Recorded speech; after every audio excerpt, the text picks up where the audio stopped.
Hello and welcome to today's episode of the Work at Home Rockstar Podcast. I'm talking to the CEO of mBolden, and what she does is she helps organizations and leaders navigate transformation with clarity and confidence. So I'm very excited to be rocking up today with Suzanne Knight. Hey, Suzanne, you ready to rock? Yes, Tim, I'm so ready. Yay! We always start off here on a good note. Tell me a story of success that we can Yeah. be inspired by.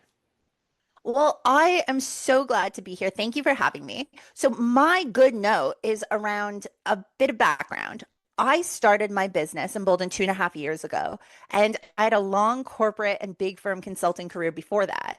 And so, my good note is to say it is possible to build a business where you work from home, where you build your own client base, you create a portfolio career, and you can actually reduce a lot of risk. Because Mm, the thing is that people talk about corporate world as that place where you can have security, stability, a steady paycheck.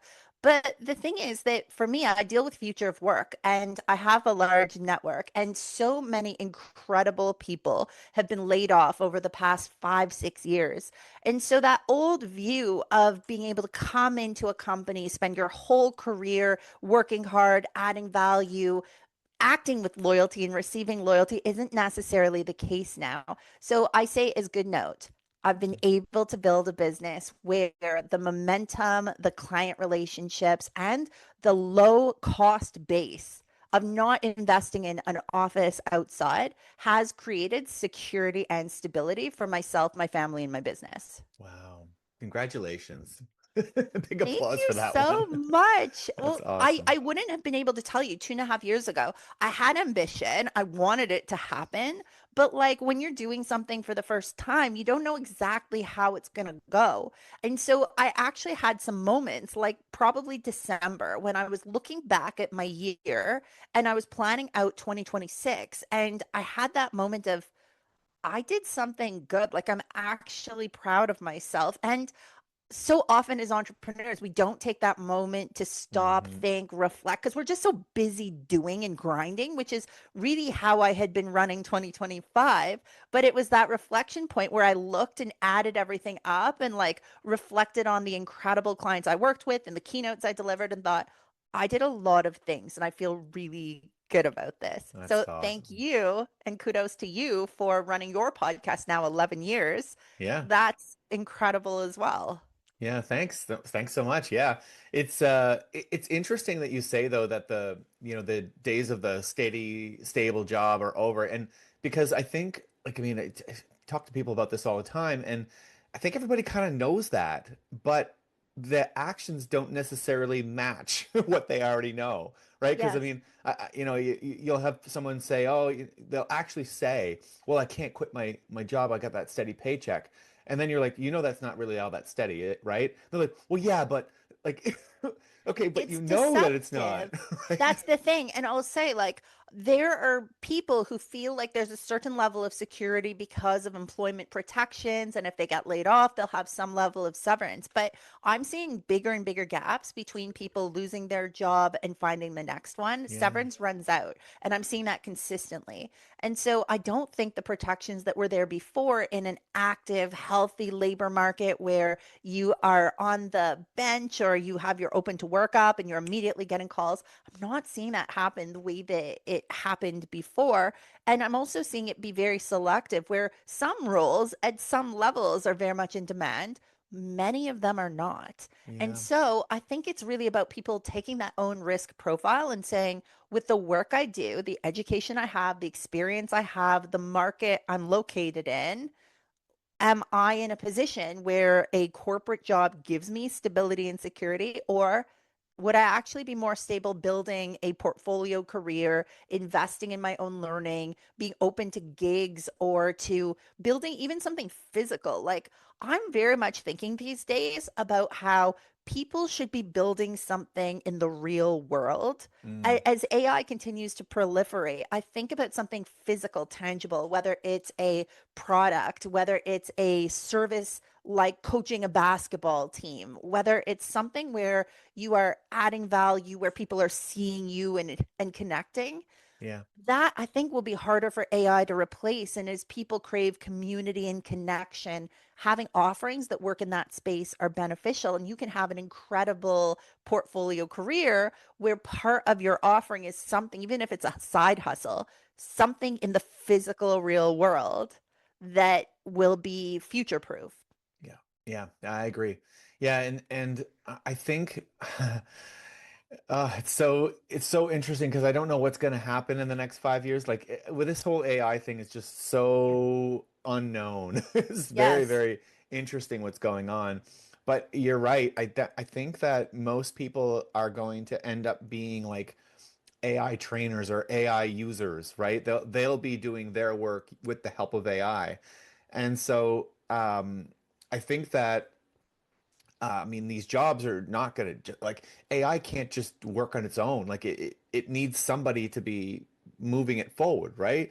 And so when people are worried about losing specific jobs, it's not that those jobs are going to go away. It's just that they're going to be the people that are doing them will be far more productive and there'll be less of them to go around.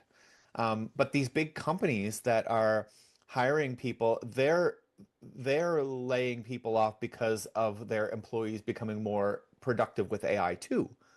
Yes. So, and like what you said earlier about like one of the things about uh, how do you know whether you're in demand until you go and look for a job? Right? Yeah. Like it's like you Well, find this out when you get laid off. It's not like, you're constantly looking around while you have a job because most people don't do that. They're like, "Oh no, I've got my stable paycheck. I'm good to go." And then it's yes. when they get laid off that they start looking around and realize, "Oh my, okay, everything's changed. Now it's hard to get a job, right?" 100%. Okay, so here's the thing. I believe that people should think, if I were to get laid off today, what would I do? Yeah. Then on the other side, say, if I were to be laid off in 1 year from now, what would I do today, knowing that that would happen? And Yeah. to triangulate between the two to say, maybe I would work on my personal brand. Maybe I would start to invest in attending more events and building relationships. Maybe I would do more favors for people and stock up on some goodwill. Maybe I would take a course or just learn more, listen more, read Yeah. more, spend a bit more time future proofing myself so that I can survive agnostic of a company that I'm employed within, but that I have marketable, transferable skills. And I would also say, if you're not restricted with your current employment, start that side hustle because you never know when that will actually be a supplement to your income, or it actually gives you something to anchor in on if something major changes. And there's always that point of being laid off, but you also might have family circumstances change. Like I have friends who were very happily working in their regular job, and then a loved one got sick, and they Yeah. decided they had to change their lifestyle to be able to spend more time with this person. So having another income source allows you to do that without blowing up your life in the moment that you're also dealing with maybe an emotional or financially challenging circumstance. Yeah, yeah. Well, one of the really good pieces of advice that I got years and years ago well, I used to work in high tech and the bubble burst right when I graduated. So I had Mm. no like like heyday in Yeah. IT like many people in IT did. And so I was always kind of like thinking, okay, something else is going to happen. But one of the people that gave advice when I was going through the layoffs was that the people that have a lot of success think about their job. They think about their lives as they're self-employed, and I've got one client, which is my job. Yes. And I thought that's a really interesting way to think about it because, if you've got one client and that's your job, well, what happens if you lose that one client? Well, now I have to go find another client to replace that client. That's a lot harder. Well, what if I had two clients or three clients? Because Yes. I think that a lot of people, when they think about starting a business, I think that what scares them is they think that it's going to have to be like, I'm gonna have to go find new clients every day and every month, and I'm just gonna be hustling, hustling, hustling. But that's not necessarily true. You can have retainer clients. You can have just a handful of clients. You can pretty much be working like you have a job, right? Yes. Yes. You totally can. So two things on this. One is you nailed it. Like the reason why I left corporate was exactly that point of one client versus many clients. So the work I do is I go into organizations and I help them execute on their strategy. Many of my clients already have a beautiful strategy in place. Maybe they worked with an elite strategy company to do that, but then they have a hard time translating that strategy into business outcomes. So I come in with my firm mBolden and we help build the governance, the prioritization, help the leaders lead in ways that drive action and mobilize their teams. So I say that because when I was in corporate world, I would do this for about 2 or 2.5 years with one company and Hmm. set them up for success. And I would almost work my way out of a job because if I was effective, then we would have transformed the ways of thinking, working, organization Yeah. design, automation. We would have made work easier, more seamless. And so then once that's solved, all that's left is business as usual, which isn't really my best Forte. zone to Yeah. operate. Yeah. So the thing is that I did it twice in big corporate from the inside after a long career in a big consulting firm. And then I said, I'm actually tired of having to rebuild from scratch. So it was while I was still in my corporate job that I said, this is the last corporate transformation I'm going to lead from the inside. I'm going to build my own firm so that I can transform an organization. And everything I do under that umbrella of my company has actually built and grown momentum, brand, logos on a page. And then I do the next one and the next one, but it's additive rather than me building and then starting from scratch with another job hunt. So that is why I made the change. And I think for people, I'll tell you a bit about my business structure if that works and the portfolio career that I've created. So one is mBolden and it's that large company consulting, typically multinationals or major multi-billion dollar entities. That's my client base. And I help those clients deliver on their results. But I also do keynote speaking. I get inbound leads from my website or from LinkedIn primarily, or friend or client referrals to come in and speak at their town hall, their manager offsite. Sometimes it might just be their C-suite or board group. Like I could do a full keynote for 8 people, 12 people, and really tailor it to that audience. So keynotes, I get inbound. I also have a speaking bureau that finds opportunities for me. So that's something where there's a bit of an engine working, providing inbound. And speaking tends to be a lower time commitment, lesser time commitment for the client and for me. Like I might do one keynote or I might get booked for a couple keynotes in different markets, but it might be something like 3 sessions or 5 sessions. A consulting gig could be anything from host my offsite for a couple days, do interviews with the leaders before that, and then provide us with to-dos, or it could be 6 months or 2 years of hands-on driving implementation and delivery. It's bigger, it's meatier, and it's harder to find the right clients ready to move into that transformation state at that moment Mm. compared to keynotes where everybody needs a keynote all the time. But then there's more. I started doing masterclasses in September of last year. That was because I got so many inbound requests for mentoring, and people were asking me the same questions that I thought, let's actually cluster them, cover the topics that they want, make a beautiful in person experience of that, because you know how I feel about in person community connection. And that will actually be something that I monetize as part of the business. But I have full control over that. I'm not waiting for a B2B sale to happen or for a client to come to me. I'm advertising an event or an opportunity, and then people individually can sign up and I can scale it up or down. It could be 12 executives or entrepreneurs in a room, could be 50. Like it Yeah. really doesn't matter to me as long as I plan for it. I Wow. Okay. That's a lot. That's awesome. I know it's a lot, but I want to go into detail because the thing is that when people are looking to start their own thing, I want this to be like a menu for them to know that you can seek out clients. You can also create environments where people can come to you and you can do the long term and the short term in your offering. And it's kind of a good thing to build something so that you're never stuck. You always have money coming in and you always have relationships that you're building that could lead to the next thing. Yeah, I agree. So now, like about the bad note, like I mean, you've been doing it for a couple years now.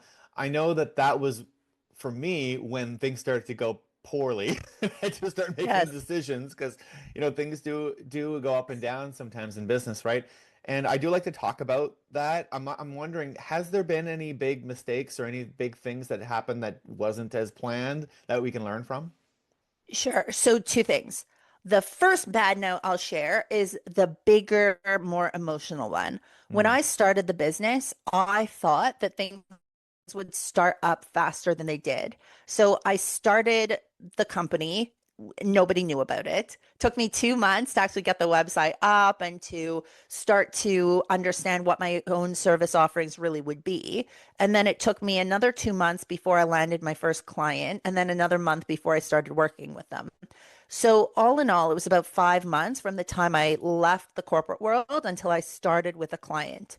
okay. And in that window, I was terrified looking down this like long hallway with no light. There was no light at the end of the tunnel. There were no clients or things that I was waiting for that if I just get to that point, this will happen. There was no certainty that I would ever have a first client.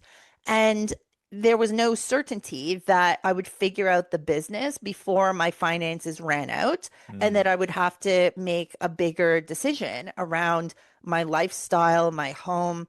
Because the challenge too is when you start a business in your late 30s or you start a business when you're an established adult, you have established adult expenses. It's yeah. not like you're 18 living in your parents' house and all good. You just need to get through the day and someone will feed you and you have a warm place to stay. Like as an adult with 3 kids, there was real risk.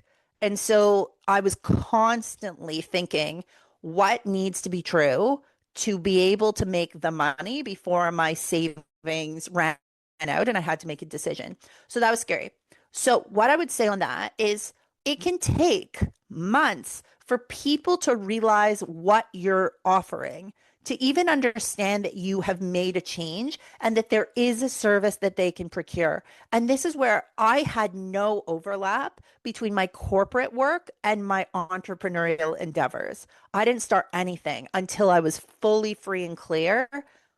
I don't know. I don't know if that was the right move. Like, if I could go back, I would have had to balance non-competes, ethics and compliance issues, and be really careful about not crossing that line.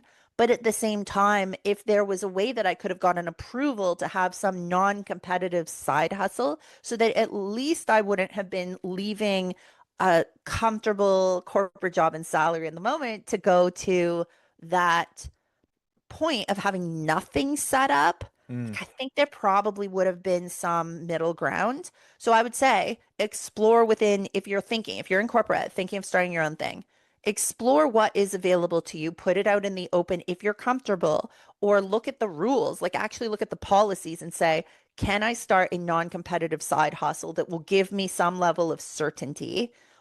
And maybe it's just networking. Maybe you don't officially start anything, but you start to build your network and your brand such that when you're ready to start the business, you've built an infrastructure and foundation around yourself, even if you haven't launched the company. yeah. Yeah. So Totally. that's the first big one. Now I'll share another one. It's small, but to me, it felt very big. So tech issues. I cannot tell you how difficult these little micro problems are and how much they can derail my days, my weeks, my months. So when I started the business, I had multiple email addresses. I had one for my consulting firm mBolden. I had my personal Gmail that I had for years. I had one for the Women's Network. I had one for a client. When they brought me on, they wanted me to use an email with their domain. So think 4 email addresses means 4 calendars that you're trying to sync up. It means that you have your inbox where you're getting constant inflow, but they don't all go to one place. I had times where I would have multiple computers beside each other, each with a calendar on it, and I would be manually syncing them all up. And this was before the point that I had an EA. It was all me, and it was incredibly difficult. And the thing is that I tried everything. I problem solved. I tried Calendly. I tried Zoom. I migrated to Google Workspace. I tried the Team Suite, Zapier. Like, everything I could think of. And I had all the phone calls with my domain provider, with Google, with all these companies. Here's the thing, I ended up finding out that these systems were incompatible. The private email that I had through my domain was never actually going to sync up with something like Calendly. But Hmm. there was never anything that told me that that would be the case.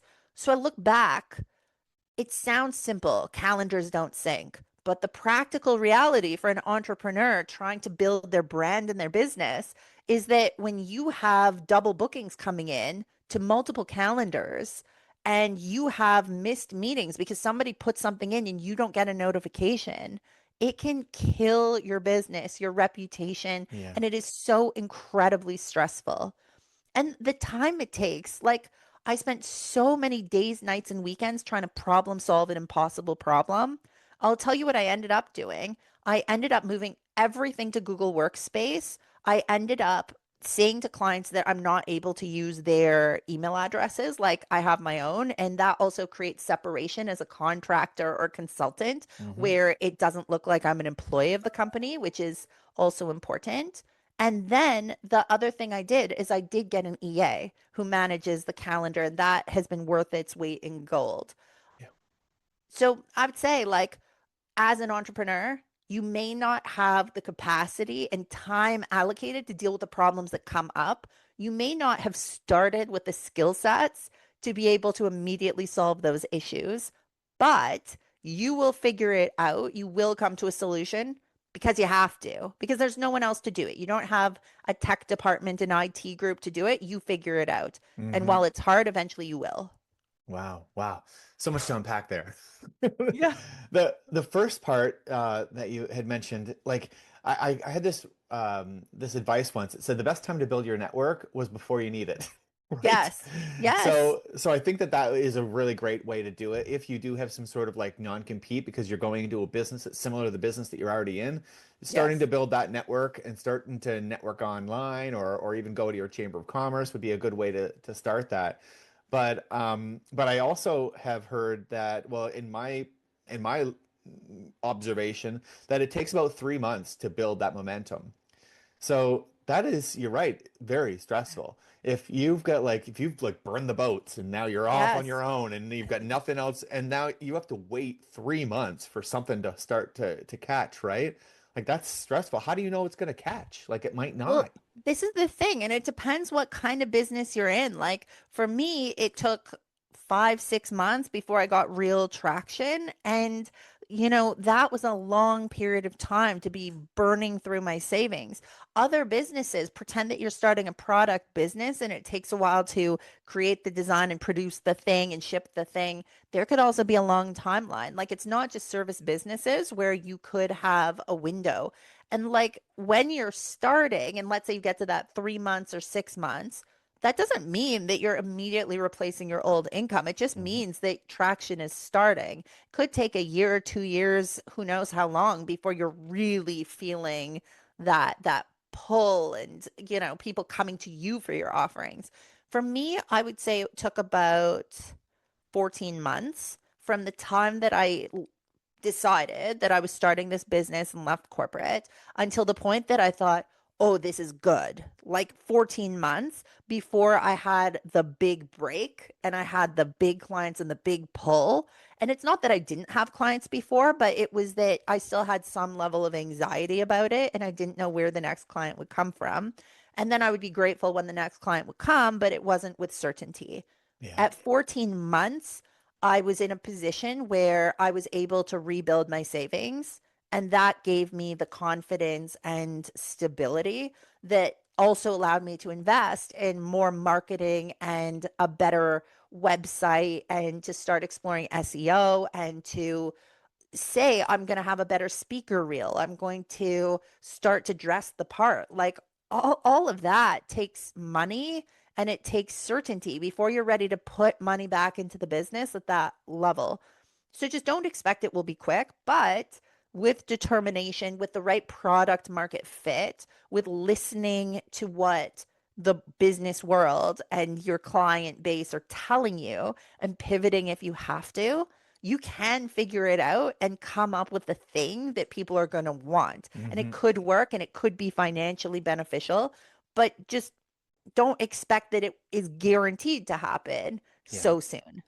Yeah, exactly. Now, I mean, having a bit of a roadmap to follow can help as well, and Yes. listening to podcasts and Yes. getting out there and understanding that there is a bit of a lag behind. But I mean, I just, I think that I know for me, I had a severance when I started my business. I Yes. think that it is just smart to have some sort of like backup plan to keep you through because it is going to take some time to get going, right?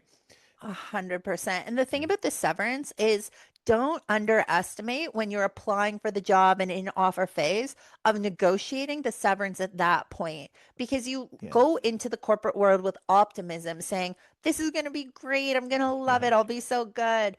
But then maybe it works out or it doesn't. And you never know when you'll be really grateful to have that severance.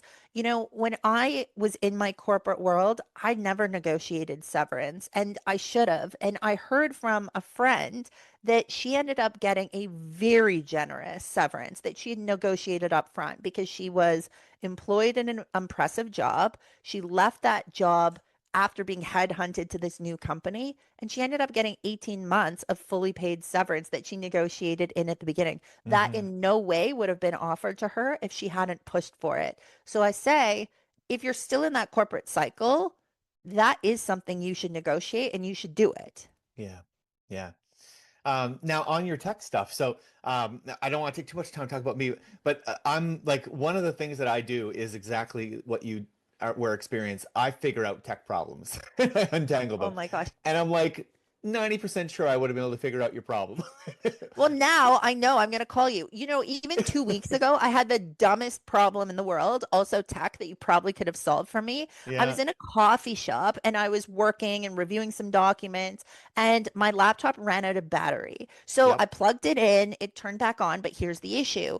The keyboard switched to a different language and it was blocked because I had these key. That was another problem I had to figure out. I figured out that you can change the keyboard You back can. and it will Yeah. work. But here was the issue. For some reason, it was stuck. It was blocked. It wouldn't let me do it. And so what happened is the keyboard that was on wouldn't let me put numbers. I Ah, have numbers in my password. I have numbers in my Apple ID to reset, and I had numbers in my Wi Fi code. So I was literally dealing with stuck. this block that I didn't know how to do.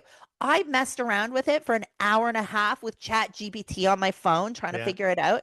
And I eventually just went to the Apple store, like the neighborhood ones that Yeah. are Apple certified. Yeah. Yeah. I just went and handed over the laptop and was like, I don't care what you have to do. I don't care if you are charging me for this thing. Like, please just solve my problem. Like, I've just wasted an hour and a half.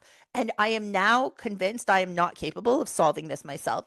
And the woman unlocked it in like 30 seconds. Yeah. So that's Yeah. the thing. Don't try to figure it out yourself. Like you are wasting so much more time and money on doing something that's not in your sweet spot. Just call Tim. Yeah, well, and I think that that is, I mean, not called him, but I think that that particular idea is something that all of us need to take to heart because we spend, especially when you first start your business, you're a solopreneur, you're wearing all the hats, you're doing all the things, right? And that's great. And I think that there's a certain amount of knowing all the parts of your business or at least having an idea of what needs to be done. But then it has to be like really quick to realize that, okay, that area there, I need to find somebody Yes. because you're going to spend a lot of time on something that Yes. you isn't your gift zone. And that time is money, really, especially when you need to build that momentum in 3 months, right? Oh my gosh, 100%. And that's the thing that when you're in scarcity mindset, it's really hard to think about delegating or Mm-hmm. outsourcing. And you're thinking, I'll pay $100 to the Apple store to fix my thing. And that's $100 that could have brought groceries into my household. Like it's so stressful. But Yeah. at the same time, how much is an hour and a half of your time worth on client work, business development, and the frustration and stress of sitting there dealing with something that didn't even result in a solve with my case with this keyboard issue? And so that's the thing now where I'm very clear on what is in my zone of genius, Yeah. what is not, what energizes me and what doesn't, and I actually follow my energy cycles. So I wrote a book. I realized for myself with this book, it's not out yet, but I'll update you guys maybe if Tim will let me later. Mm-hmm.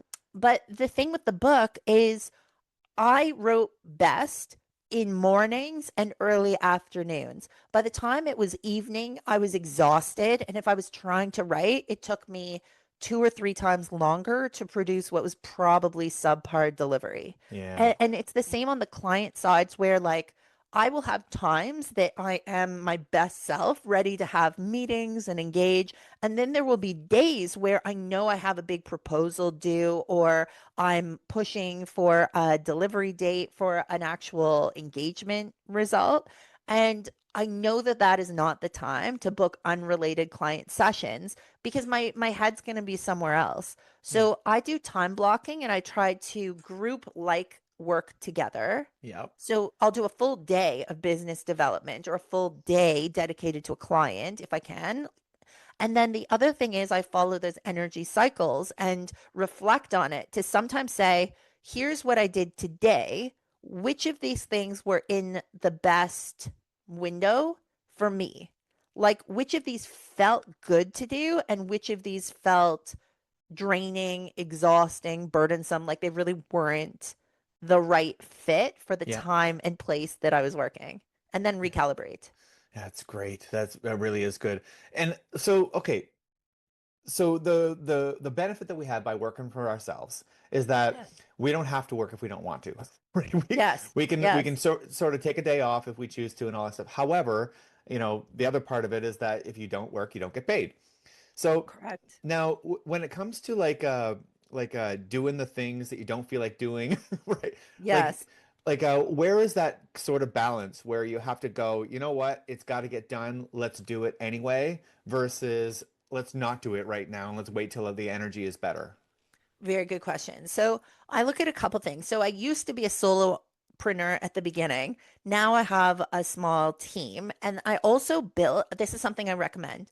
I built a freelancer network where I pre-screened, pre-interviewed, and did signed NDAs and client agreements so that my clients are my clients. If I'm subcontracting to Yeah. someone, they're still my clients. So I signed all of those forms after interviewing people before. So Yeah. now when I have opportunities and there are things that are ready to be delivered, I have people I can ask. Another is I built systems where, let's say for marketing, I'm very happy to manage my own LinkedIn. I write all the posts myself. I enjoy that process and then I post them myself. But I find that I'm less willing to do that for video content. So I'm happy to be videoed, but I'm not somebody who's going to enjoy or be energized by the editing or the music or the Yeah. captions for the video content. But I'm happy to prepare and show up ready for a filming day and deliver what I have to deliver. So I outsource that stuff ahead, knowing that it will never be the thing that energizes me. And there are people way better at it than I am. Now we go to the day to day. There can be a day that I'm sick. This is a hard thing. Like I had the flu before holiday season and I still had stuff I was trying to finish before everyone went out. But like I had a flu and it was only stuff that I could do. That was really hard because some of it I had to finish before the holidays to be able to fulfill the contractual agreements. Yeah. Other things I was able to push, but I'll say whether it's the textbook best thing to do or not, when it was a contractual requirement and I truly didn't have someone else that could do it and it was make or break, I did it. And I was sick and I felt like crappy and I was lying on the couch, but I still got the stuff done.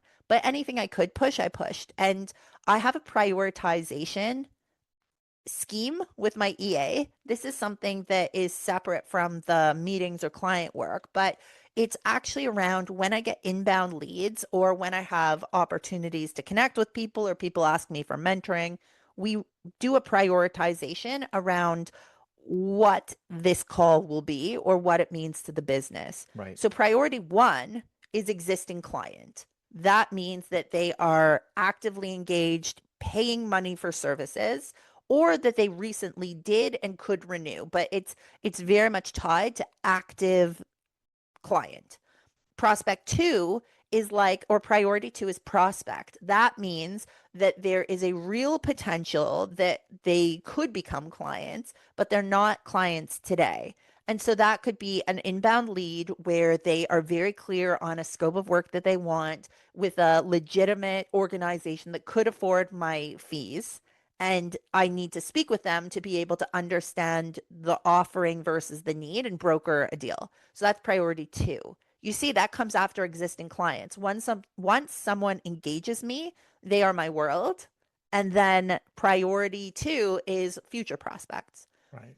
Three is very active. I get a billion threes. This could be friends wanting to reconnect. It could be mentoring requests. It could be people looking for a job. It could be conferences where they might want me to speak pro bono at a women's event. It's not going to be a client. It's not going to make money, but there's a social good associated with it. Yeah. It could be people randomly reaching out saying, hey, I want to learn about this part of your business. And you don't really know where it's going to go. But all of those are three. So those come after the core pieces that are going to keep my business moving forward and keep my family and my core safe and secure financially. So those are threes. I limit threes. I do threes, but I'll say there's one day every 2 weeks that I'll take on some threes and I'll stack them in calls all day. Or sometimes there are threes that I do in person and it'll be a day. And from morning till night, I'm doing straight out coffees and meals the entire day. Yeah. And I also do threes ad hoc where I actually prefer if I have quiet time on a day to just pick up the phone and call a three and check it off the list rather than booking and protecting time in the calendar that I might want in the moment to use for different energy. Now, Oh, priority four is I don't want to meet with this person for whatever reason. It could be that there have been meetings that haven't gone anywhere. It could be that meetings suck my energy. It could be that there's some level of conflict with a person who's not necessary for me to have in my life. It really depends. But fours are the do not book mhm. list. And so fours, my EA knows just they will never get a spot in my calendar. I'm telling my secrets now, but I it's important to have boundaries and to be Yeah. able to say no if there's something that feels uncomfortable or that you know is going to drain you and the rest of the day you're going to be that little bit worse having spent the time having that meeting or with the person. So that's my prioritization, Wow. 4 point prioritization, and it works very, very well for me. Wow. So many things to talk about. We're Yeah. running out of time. I just want to make two points. The Please. first one is you had mentioned that you stack things that are like together. And I Yes. think that's a great idea because I think that you sort of build momentum.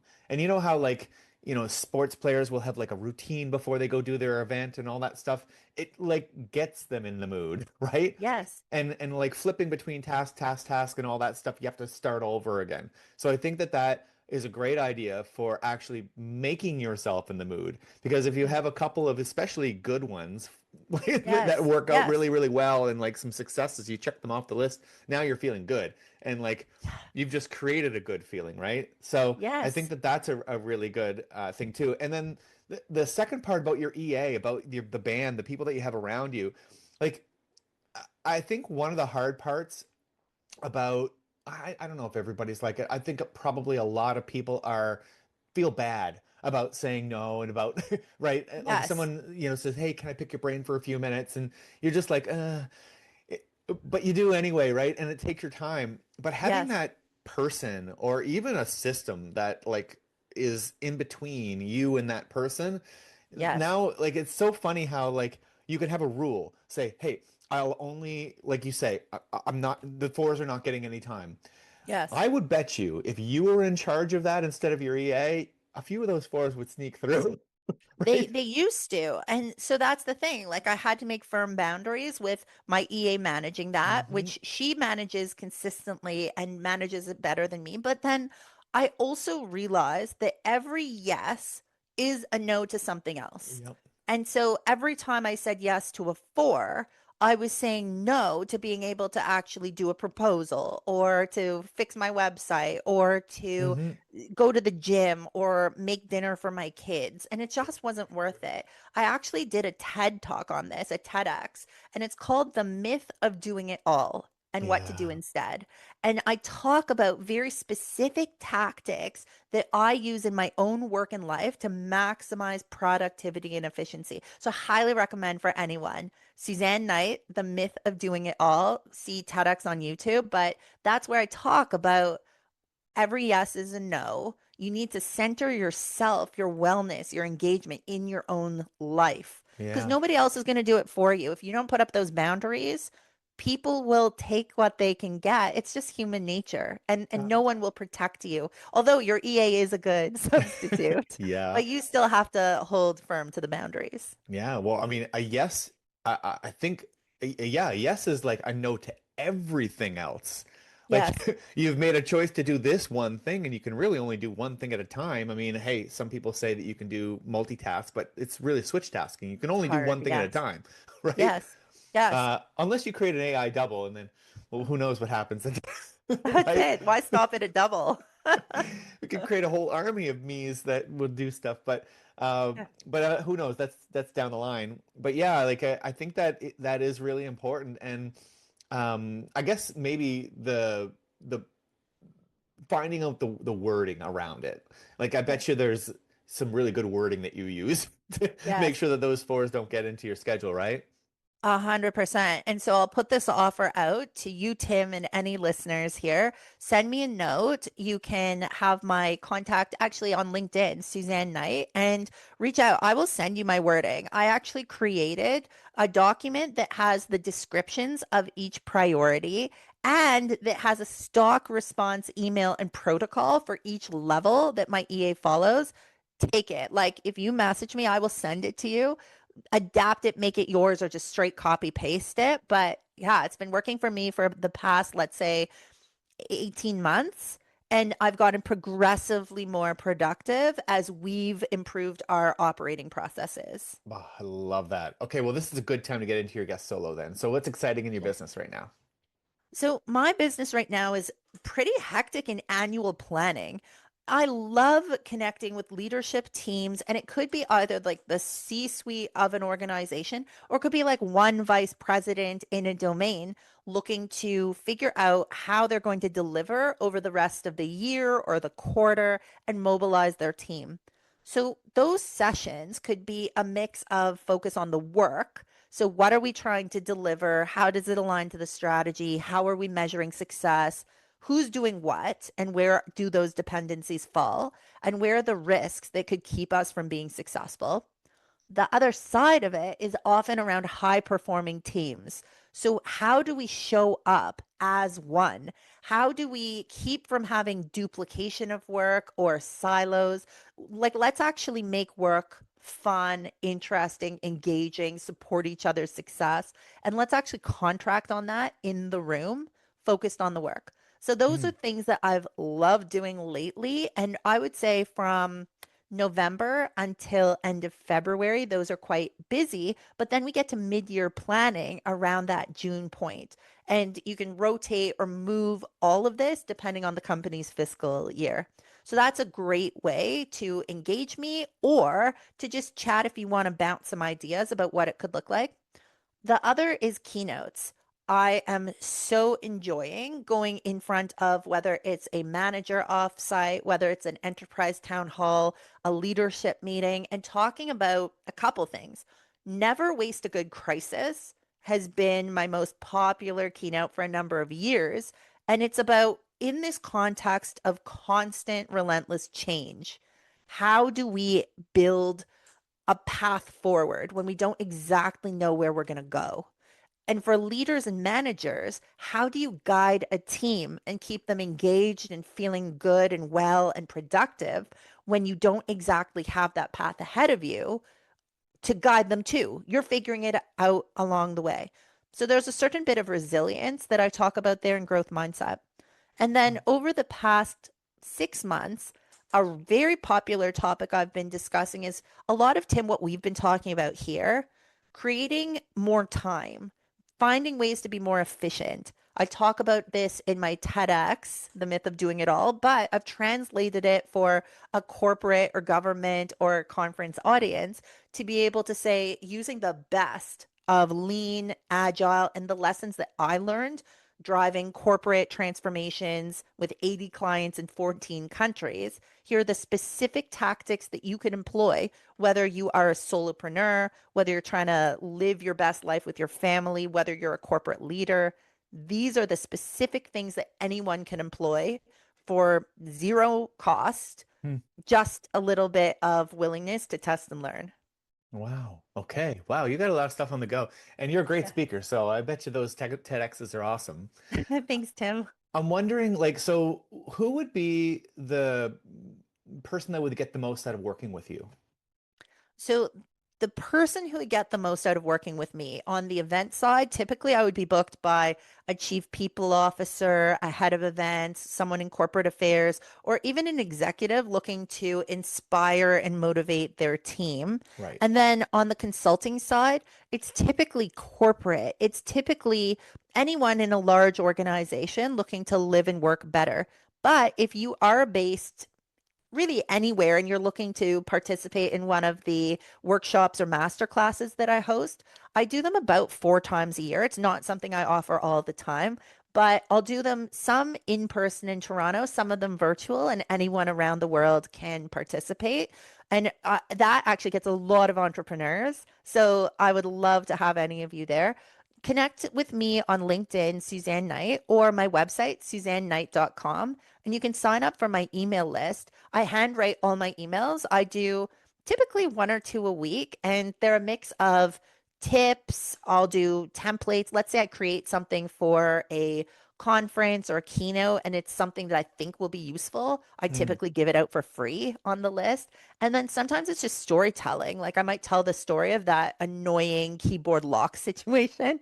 And, I just love the community part of it and building a network and connection, whether or not we ever work together. I'm so happy for us just to be connected. Awesome. Awesome. That's so cool. I was going to ask you how to get connected, but you've already mentioned it. So Yeah. now, hardest question. Who's your Please. favorite rock star? Oh my gosh. So Rockstar is a broad Musician. consideration, musician. I would say Tracy Chapman. I Ooh. have a sweet spot. I love Nora Jones. There's that certain powerful, emotive ballad singer, songwriter that just gets me. And I find that, like, if I'm feeling down, I want to listen. If I'm feeling up, I want to listen. But those are the ones that I go back to over and over. Do you sing along? Oh my gosh. Oh, so I do, but nobody would want to hear. Unfortunately, I'm good at some things. That is one that would really feel like a punishment to any of you to have to listen in on. But yes, So, I do sing along with it. have you ever gone to karaoke? I have, and it was so embarrassing. I went to karaoke in Florida with my dad about a decade ago, and I'm not kidding. Like, we were in some dive bar, nobody was there, maybe like 5 or 6 locals. I was the only one singing B-52's Love Shack in the dive bar with my dad. I don't know, must have been more than 10 years ago because that's horrifying. But yeah, that's the last karaoke and probably the last one I will ever go to. Well, you know what? It makes a good story, doesn't it?